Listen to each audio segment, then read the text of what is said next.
Hey guys, welcome back to RBR. I'm your host Raz and your guy on YouTube for the best Mercedes and AMG videos.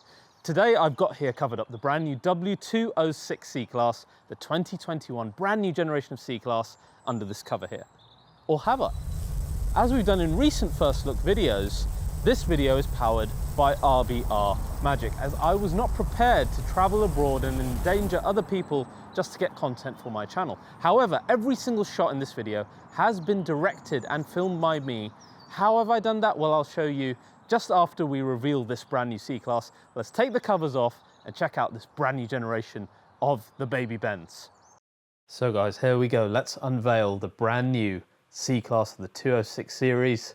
There it is, finished in selenite grey magno. Looking very similar, isn't it, to other recent Mercedes designs we've seen. Very, very different to the 205.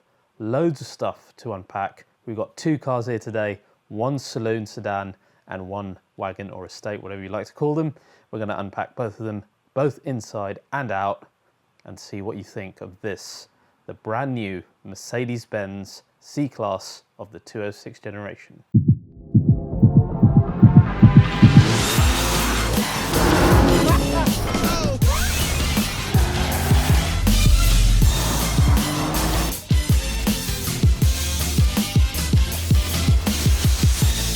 So guys, big thanks to Crepchi Notify for sponsoring today's episode.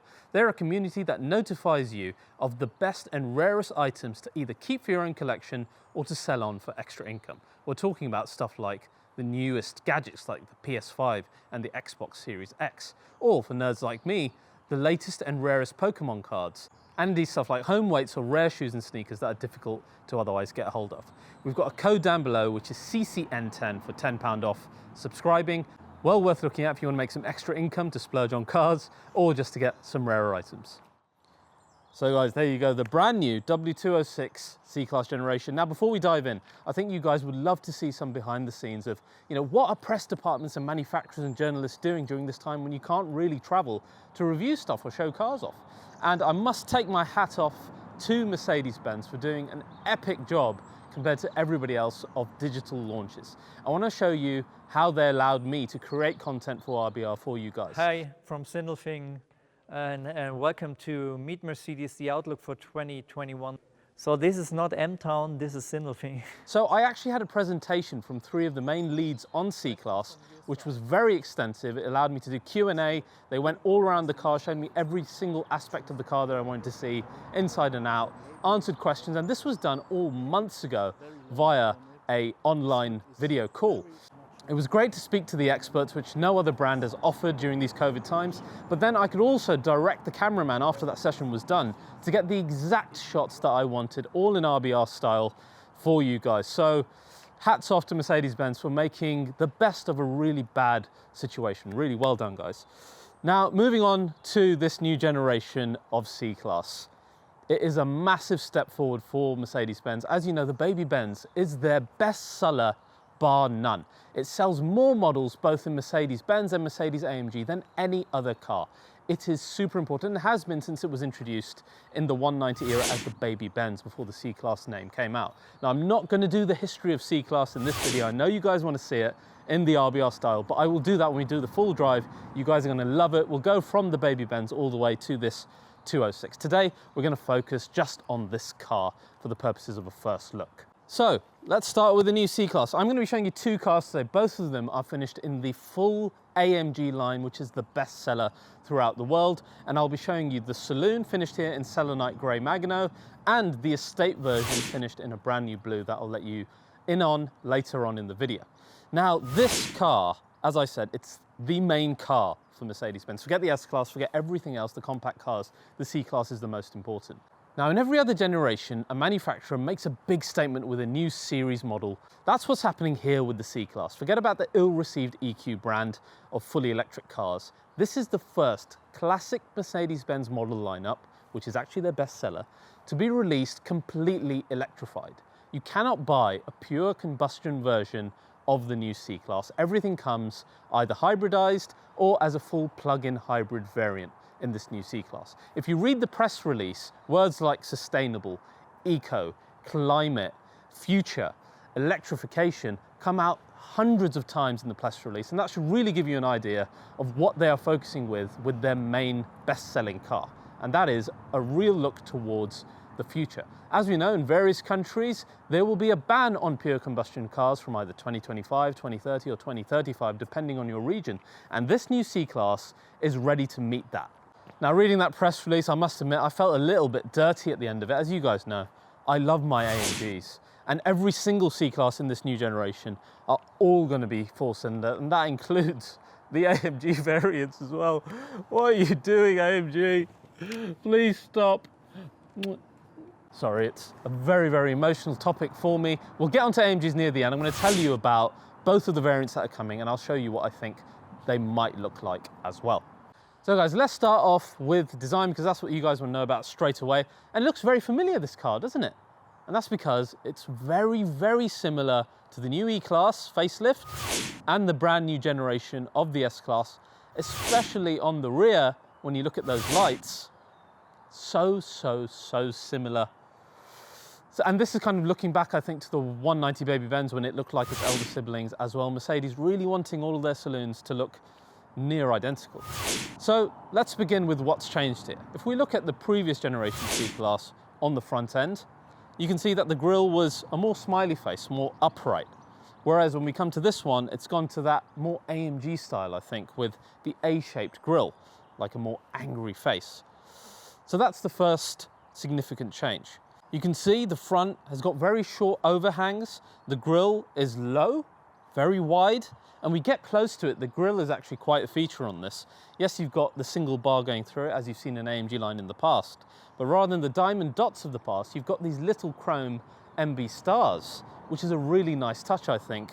The lights, very, very similar to E and S-Class. You've got the single dot, as we predicted would happen inside, as opposed to the 2 dot on E-Class and 3 dot on S-Class. And you've got the typical AMG-like eyebrow there, which is very reminiscent of something like the AMG GT 4-door.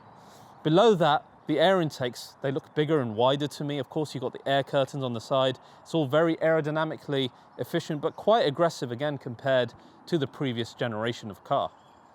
The bonnet, if you look at it, you've got those power domes as well, which you would associate to all Mercedes models as well. The car is a tiny bit wider, actually a tiny bit shorter in height, but it is 2.5 inches longer, as you would expect cars usually grow from generation to generation, though it's still not as big as something like an E-Class from 3 generations ago, so don't worry about that. It's still a C-Class size car. When you look on the side of the car, we've got wheels up to 19 inches. These ones, really reminiscent of the S-Class design wheels. I think they look nice on a luxury spec on a C-Class. And you see less lines on the side of the car than you did in the predecessor. Gordon Wagner really focusing on removing lines and making that top shoulder line a lot more visible, and then you get this, what they call like a light design along the side of it. I don't pretend to know what that means, but it is what it is. Let's get on the rear of the car, and that's where things look really familiar, especially with the lights. This is the first generation of C-Class to feature some part of the light on the boot lid, so 2-section lights. I think it looks okay. I prefer the W205. Maybe I'm just not used to this yet. It looks too E-Class and too S-Class to me, but the light design within the rear lights is really nice. The diffuser is pretty typical. And overall, it is a nice looking rear end. I just think we have to kind of get used to it. It might be a Marmite thing. Now, when you look at the estate version, what I love about this is that the rear doesn't change in terms of the lights, which really bugged me in the previous generation, because you bought an estate and either you liked the lights, or you didn't like the lights, or you bought a saloon and they were different. So overall, the estate is really quite lovely. This is a new blue finish. Gone is brilliant blue of the old 205 generation. This is spectral blue. I don't like it as much as brilliant blue. I like the darkness of that color, but hey, this is a new color. You also get high-tech silver off the AMG GT Black Series, as we saw, and the new E-Class. And there's a new white available on this generation as well. So overall, comparing it to the previous gen car, I think it's really quite handsome. I do. I wish it was slightly more unique, but this is more detriment to the E-Class and the S-Class customer. The C-Class customer is getting a really good deal here, because essentially you're getting flagship looks in the entry-level sports saloon, which is great for you.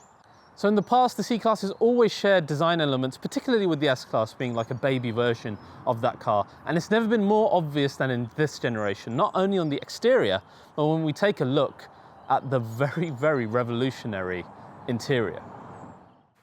So guys, before we go inside, just a quick note to show you that there is a brand new key for the C-Class, which is just like the new S-Class one, which is a nice touch. But now let's dive in, and you know what to expect. Of course, you've got the larger screens now, just like you find in the new S-Class, as we saw in all the spy shots. I know a lot of us were nervous about this, but you have to admit, when you look at that first look getting in the car, it does look absolutely stunning, and certainly a massive step up versus the previous car.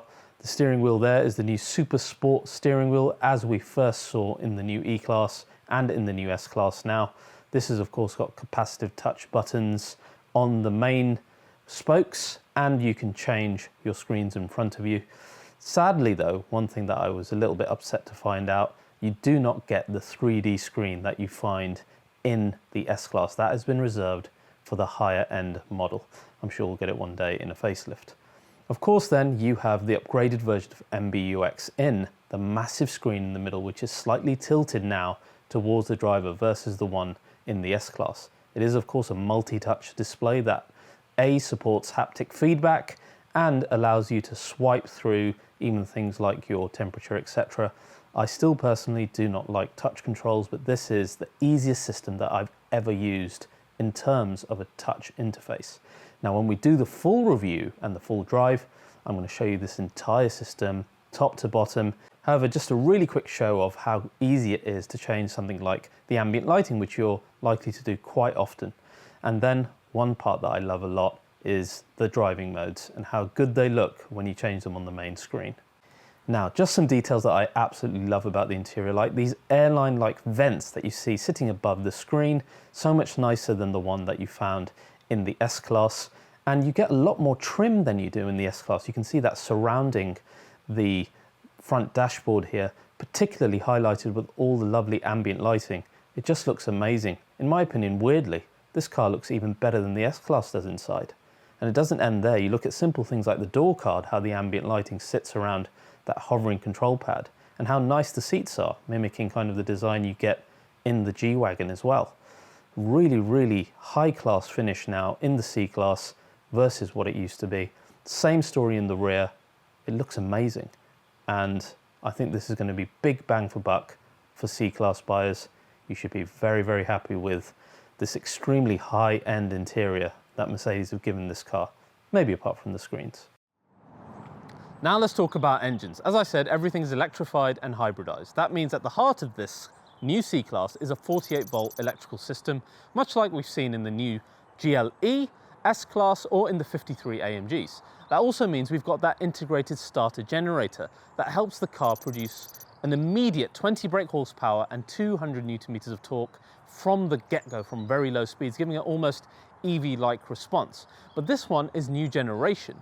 Now we've got the ISG's various components and parts in or on the new 9G-tronic automatic transmission, making the whole thing lighter and that much quicker to react. So this is a new generation version of that.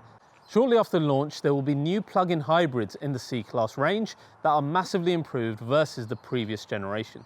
These plug-in hybrids will give electric-only power of 129 extra brake horsepower, which is pretty amazing. They feature 4th generation Mercedes-Benz batteries, 96 cells, which sit in a pouch layout in the rear of the car, but are set in a way that they no longer hinder the boot space, particularly in the estate model. So this is a big benefit, because in the past they had this massive chunk in the boot. Now, if you get the petrol version, which has the M254 engine, you could get up to 313 brake horsepower and 550 Newton meters, which is pretty damn impressive for a car like this. The electric only range is said to be 100 kilometers on WLTP. We know that range is probably bollocks, as WLTP is shit. So you can knock off, say, 25 to 30%, but still impressive electric only range. You could use this car daily without having to use the ICE engine. And the car will go up to 140 kilometers per hour as well. There's also a new e-turbo charging system, which was designed by the people at Mercedes AMG F1, but we'll talk about that later in the AMG segment of this video. 4MATIC also has been updated. It's lighter, particularly on the front axle. More torque comes to the front axle as well, so it should be a more impressive drive in that sense. But more crucially, we've got rear wheel steering for the first time in the C-Class family.